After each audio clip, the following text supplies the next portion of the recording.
ఇంత బిజీ షెడ్యూల్లో కూడా మీరు జనసేన పార్టీ ప్రచారం ఇంత బిజీ షెడ్యూల్ ఎలా ఎందుకు మీకు ప్రచారం చేయాలి?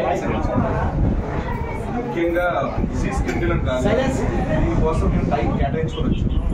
సో ఇది మా బాధ్యత, మా రెస్పాన్సిబిలిటీగా ఫీల్ అయ్యాము. ఎందుకంటే లాస్ట్ ఎలక్షన్స్లో కూడా నేను రామప్రసాద్ సుదీప్ అందరికీ కలిసి గురువారంలో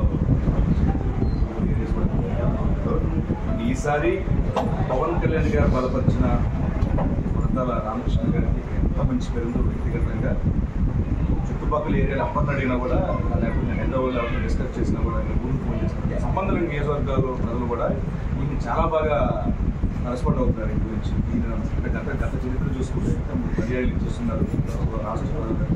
సో అనకాపల్లి ఎస్పెషల్లీ అనకాపల్లిలో మంచి పేరు ఉంది.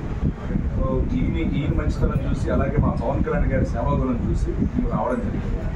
ఈసారి అనకాపల్లి ప్రజలందరూ కూడా కొనతాల రామకృష్ణ గారికి ఏకగ్రీవంగా వెళ్ళి వేరే ఆలోచన లేకుండా మేము ఓటేస్తాం కాజు గ్లాస్ అని చెప్పేసి అందరూ చెప్తున్నారు. చాలా చాలా బాగుంది రెస్పాన్స్ ఇక్కడ అనకాపల్లిలో. చాలా సంతోషం.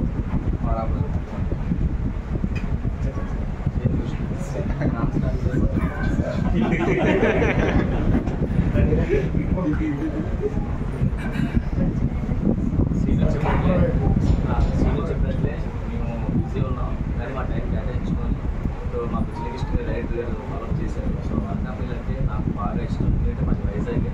అనకాపల్లిలో నాకు చుట్టూ ఉన్న లొకేషన్ బాగా అర్థం చేసుకోవచ్చు. అందులో కొరతాల రామకృష్ణ గారు అంటే బాగా ఫేమస్ వైజాగ్లోని.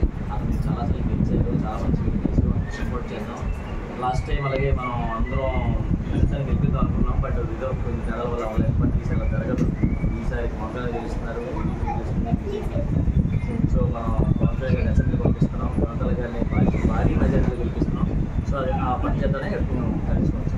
పార్టీ మీద అభిమానంతో చేస్తున్నారా? పవన్ కళ్యాణ్ గారి మీద అభిమానంతో చేస్తున్నారా? లేకపోతే వైసీపీ పార్టీ ఆంధ్రప్రదేశ్లో చేసిన పరిపాలన బాగోలేదని జనసేన మీద? మనం ఎప్పుడు ఇంకోటి బాగోలేదని కాదు, మనం బాగుండాలని చేసుకోవాలి first of all. So Pawan Kalyan గారు పార్టీ మీద ఉన్న అభిమానం అండి, పవన్ కళ్యాణ్ గారి మీద ఉన్న విపరీతమైన అభిమానంతో ఈ కూటమి మీద ఉన్న ఒక ఆసక్తి వచ్చాం.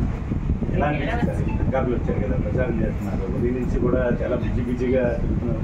అందులో ఈరోజు శ్రీరామనవమి, మీకు ఎలాంటి? ఈ రోజు శ్రీరామనవమి పండుగ రోజు అండి. ఆఫ్టర్ ఎలక్షన్ కూడా కూటమితో పండుగ మళ్ళీ మొదలవుతుంది.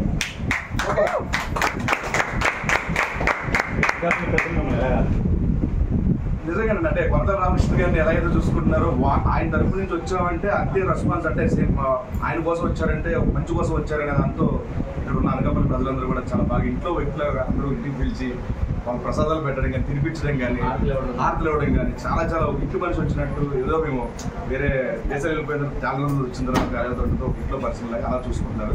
సో డెఫినెట్గా కొనతాల రామకృష్ణ గారు వస్తే ఇక్కడ ప్రజలందరూ కూడా వాళ్ళ ఇంట్లో సభ్యుల్లో చూసుకుంటారు, ఇంట్లో పెట్టుకుని చూసుకుంటారు. ఎటువంటి సందేహం లేదు. పవన్ కళ్యాణ్ గారు అంటే మీకు చాలా అభిమానం మాటలు అర్థమవుతుంది. అంటే పవన్ కళ్యాణ్ గారు రాజకీయాల్లోకి రావడం ఆయన చాలా మాటలు పడుతున్నారు.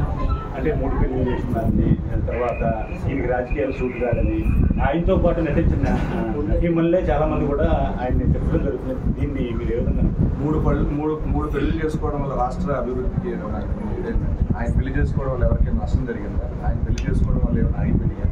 అది ఆయన వ్యక్తిగత జీవితం అనేది, దానికి దీనికి ఎటువంటి సంబంధం లేదు.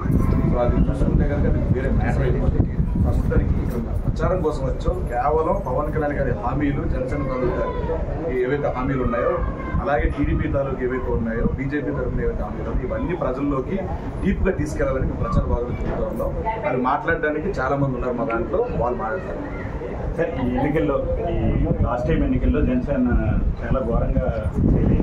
ఈ ఎన్నికల్లో ఖచ్చితంగా ప్రభుత్వ ఏర్పాటుకి ఖచ్చితంగా జనసేన గెలుస్తుందని మీరు అనుకుంటున్నారు? 100% అవుతుంది. ఎందుకంటే లాస్ట్ టైం మన జనసేన 10% ఉంటే ఈసారి ఉన్న బయట జనాల్లో ఉన్న ఆ క్రేజ్ అది 1000% పెరిగింది. బయటికి వెళ్తుంటే మమ్మల్ని రిసీవ్ చేసిన విధానం బట్టి తెలిసిపోతుంది. ఓకే, ఈసారి జనసేన చాలా స్ట్రాంగ్గా ఉంది.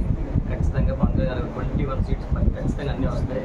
అసెంబ్లీకి వెళ్తున్నారు, మనం హ్యాపీగా మాకు నెక్స్ట్ ఏ కేటర్లో చూద్దామని మనం డిసైడ్ చేద్దాం. Thank you.